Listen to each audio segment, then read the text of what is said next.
Hello friends, ఈరోజు మిగిలిన చద్దన్నంతో ఊతప్పం దోశ ఎలా వేసుకోవాలో చూపిస్తాను. చూడండి ఎంత సాఫ్ట్గా స్పంజీగా వచ్చాయో. రుచి కూడా చాలా బాగుంటుంది. చాలా సింపుల్గా త్వరగా ప్రిపేర్ చేసుకోవచ్చు. చూడండి దోశ కూడా ఎంత సాఫ్ట్గా వచ్చిందో. ఇప్పుడు ఎలా తయారు చేసుకోవాలో చూద్దాము. వీడియోని స్కిప్ చేయకుండా చూడండి.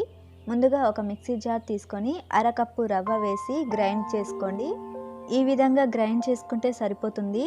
ఇప్పుడు ఇందులోనే ఒక కప్పు చద్దన్నం వేసుకోండి. రాత్రి మిగిలింది ఉంటే వేసుకోండి, హెల్త్కి కూడా చాలా మంచిది.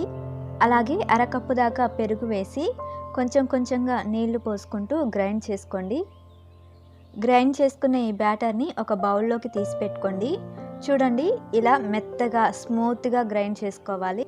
ఇప్పుడు ఇందులోకి పావు టీ స్పూన్ దాకా బేకింగ్ సోడా, పావు టీ స్పూన్ దాకా ఉప్పు వేసి బాగా కలపండి. దాదాపుగా 5 నిమిషాల పాటు కలుపుతూనే ఉండాలి.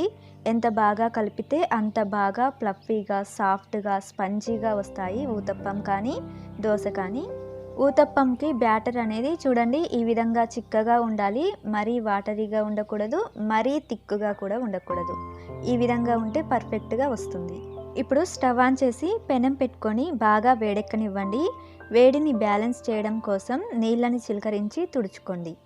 ఇప్పుడు కొంచెం ఆయిల్ కూడా వేసుకొని ఈ ఆయిల్ని కూడా ఫాస్ట్గా తుడిచేసేయండి. ఇప్పుడు ఒక గరిటె తీసుకొని బ్యాటర్ వేసి లైట్గా స్ప్రెడ్ చేయండి. మరీ పల్చగా చేసుకోకూడదు, మందంగా ఉండాలి ఊతప్పం. ఈ విధంగా కొంచెంగా స్ప్రెడ్ చేసిన తర్వాత ఆ వెంటనే దీనిపైన క్యారెట్ తురుము, అలాగే సన్నగా తరిగి పెట్టుకున్న ఉల్లిపాయ ముక్కలు, సన్నగా తరిగిన పచ్చిమిర్చి కూడా వేసుకోవచ్చండి. నేనైతే వేయట్లేను ప్రస్తుతానికి. ఇప్పుడు కింది వైపు ఎర్రగా అయిందో లేదో చెక్ చేసుకొని రెండో వైపుకి తిప్పేసుకోవాలి. రెండో వైపుకి తిప్పిన తర్వాత జస్ట్ 30 సెకండ్స్ పాటు కాలనివ్వండి. మరీ ఎక్కువగా అవసరం లేదు. రెండో వైపుకి తిప్పేసుకున్న తర్వాత నేను కొంచెం ఆయిల్ వేసుకున్నానండి. ఆ క్లిప్ మిస్ అయింది. మీకు నచ్చితే వేసుకోండి, లేదంటే స్కిప్ చేసేయచ్చు. చూడండి రెండో వైపు ఈ విధంగా కాలితే సరిపోతుంది. ఇప్పుడు ఒక ప్లేట్లోకి తీసి పెట్టుకోండి. నెక్స్ట్ నేను ప్లెయిన్ ఊతప్పం వేస్తున్నాను. మళ్ళీ కొంచెం ఆయిల్ వేసి తుడుచుకున్న తర్వాత ఊతప్పం వేసుకోండి. చూడండి హోల్స్ ఎంత చక్కగా పడుతున్నాయో. ఈ ఊతప్పంని నేను రెండో వైపుకి తిప్పుకోవడం లేదు.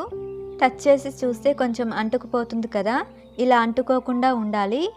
ఎప్పుడైతే అంటుకోకుండా ఉంటుందో అప్పుడు ఈ ఊతప్పంని ప్లేట్లోకి తీసుకోండి.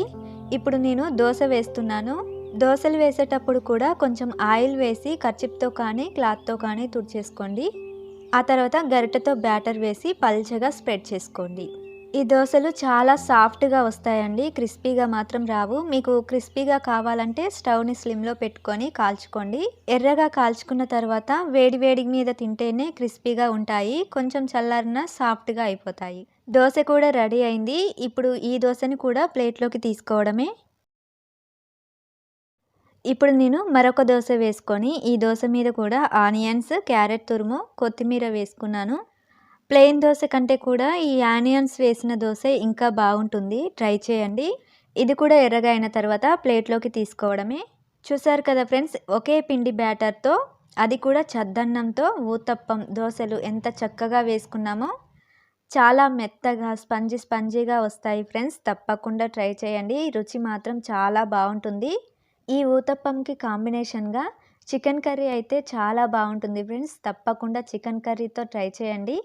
ఓకే ఫ్రెండ్స్, మీరు ట్రై చేసిన తర్వాత మీకు ఎలా వచ్చిందో మాకు కామెంట్ ద్వారా తెలియచేయండి. మీకు నచ్చితే మాత్రం తప్పకుండా ఈ వీడియోని లైక్ చేసి మా ఈ ఛానల్ని సబ్స్క్రైబ్ చేసి రెగ్యులర్గా ఫాలో అవుతూ ఉండండి. అండ్ ఇంతవరకు కూడా ఓపిక్గా చూసినందుకు థ్యాంక్ యూ వెరీ మచ్.